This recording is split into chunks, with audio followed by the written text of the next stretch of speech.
Il a dit, si la graine ne tombe et meurt en terre, elle ne pourra jamais produire de fruits. Mais si elle tombe et qu'après être tombée, elle meurt en terre, oh, combien sera grande la moisson, afin que plusieurs puissent en profiter. Alléluia. Vous savez ce texte-là dans Jean, si je ne me trompe pas, 14, verset 24. Amen. Je vais te montrer, mon bien-aimé, ma bien-aimée, la corrélation entre les deux textes. Ici, on parle de jugement par rapport au repas du Seigneur que nous mangeons. Alléluia. Il y a un jugement derrière cet acte solennel. Pourquoi? Parce qu'on parle de mort. On parle de destruction. Ça peut être une mort physique, mais ça peut être une mort spirituelle. Une mort physique dans quel sens? Dans le sens où ton corps est séparé de ton âme.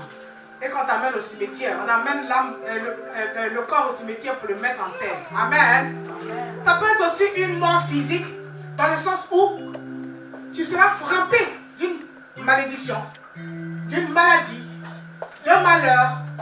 Amen. Amen. C'est ça le jugement qui est attaché au non-respect de cette chose. Or, au départ, il n'était pas question de mort. Lorsque ce repas a été donné pour la première fois par l'Éternel, c'était pour apporter justement la vie là où il y avait la mort. Amen. Parce qu'en Égypte, ils étaient considérés comme morts, bien qu'étant vivants. Alléluia. Être un esclave, ce n'est pas être vivant, c'est une mort. Amen. Alors le Seigneur a amené la délivrance comme vie pour ressusciter, pour apporter la vie là où il y avait la mort. Donc, le but premier et principal de la Sainte Seine, c'est justement pour tuer les morts qui sont en toi en t'apportant la vie de Dieu par Christ. Alléluia. Amen, amen. Mais si tu méprises les conditions, si tu méprises les voies par lesquelles, si tu méprises la façon, l'approche de la chose, au lieu de t'apporter la vie que tu devrais recevoir en t'approchant du Seigneur et mangeant avec lui ce repas, au contraire, le peu de vie qui est en toi, tu le perds.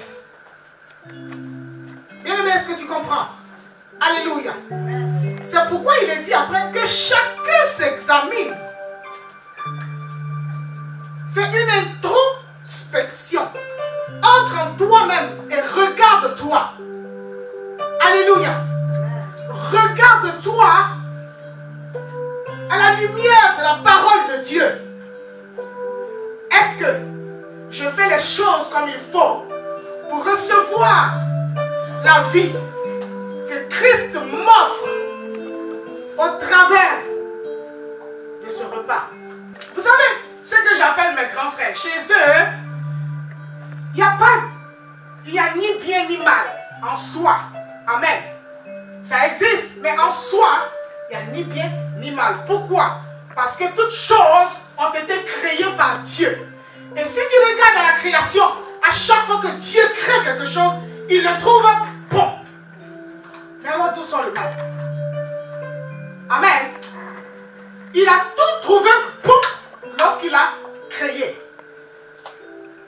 Et il a trouvé très bon lorsqu'il a créé l'homme. Et moi j'ajoute ma petite graine. Il a trouvé excellent. Parfaitement très bon. Il a créé la femme. Mais en fait la femme n'a pas été créée. Elle a été juste sortie. Amen. Elle était déjà là. Amen, amen. C'est juste pour rigoler. Donc d'où vient le mal? Si à la création tout était bon, le mal il sort d'où? Non. Le mal, en fait, c'est un bien, mais qui a été perverti. Il n'y a ni bien ni mal, tout vient de Dieu, tout est bon. La seule chose qu'il faut faire, c'est de trouver la juste mesure. C'est pour ça qu'il parle de mesure. Bonne mesure et mauvaise mesure. Si tu utilises mal ce qui est fait, ça se transforme en mal. Si tu utilises bien, ça reste bien pour toi. Amen.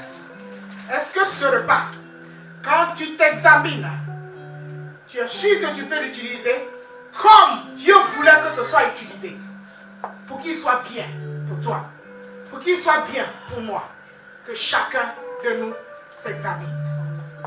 Amen. Tu vas entrer en toi.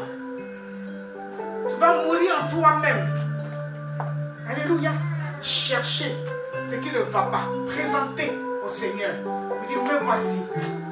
Alléluia. Je viens à toi. Parce que je veux recevoir la vie. Tu n'as pas fait la mort pour moi. Quand bien même, c'est la mort qui enfante la vie. Et qu'au bout de la vie se trouve la mort. Afin que la vie reprenne. Après qu'il y ait eu la mort. Celui-là, c'est pour justement me donner la vie. Amen. Ce n'est pas encore le moment de la mort pour moi. Quand je prends ce repas, ce n'est pas le moment de la mort pour moi. Alors, s'il doit me donner la mort, je t'en supplie. Viens et recadre-moi. Nettoie-moi, purifie-moi, sanctifie-moi. Je te demande pardon. Mais donne-moi de faire les choses comme il faut, afin que je reçoive la vie à laquelle tu m'appelles en mangeant ce repas avec toi. Amen. Que le nom du Seigneur soit béni. Tu vas baisser la tête, tu vas prier ton Dieu. Éternel notre Dieu, nous voulons encore te demander pardon. Nous voulons, Seigneur, ouvrir nos cœurs et te dire, nous voici. Enlève en nous ce qu'il nous faut, pas que nous te présentions dans ce moment précis. Nous venons à toi pour avoir cette délivrance, pour avoir la vie en abondance. Nous venons à toi pour avoir la guérison. Nous venons à toi pour avoir la joie, la paix, ton shalom. Alléluia, Seigneur. Viens et nettoie-nous, Seigneur. Purifie-nous, Seigneur. Aide-nous. Relève-nous là où nous sommes tombés, Seigneur. Redonne-nous ta force, ta joie. Redonne-nous, Seigneur, ta vigueur, ta beauté, Seigneur, ton éclat, Papa. Donne-nous de vivre en toi, afin que ton nom soit glorifié. Par ce repas, Seigneur, nous venons et nous nous offrons encore à toi. Dans le nom de Yeshua, afin de recevoir ta vie. Amen. Amen. Amen. Que chacun de nous approche la table. Tous ceux qui sont baptisés par immersion, plongés dans l'eau de façon symbolique. Alléluia. De façon symbolique. Plongés dans l'eau. Amen. Dans la parole de l'Éternel. Alléluia. Approchez du repas du Seigneur. Tout en confiance. Amen. Sois en confiance. Si tu as été sincère dans ta prière, sois en confiance. N'aie pas peur. Viens et mange le repas du Seigneur. Soyez bénis.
Yes,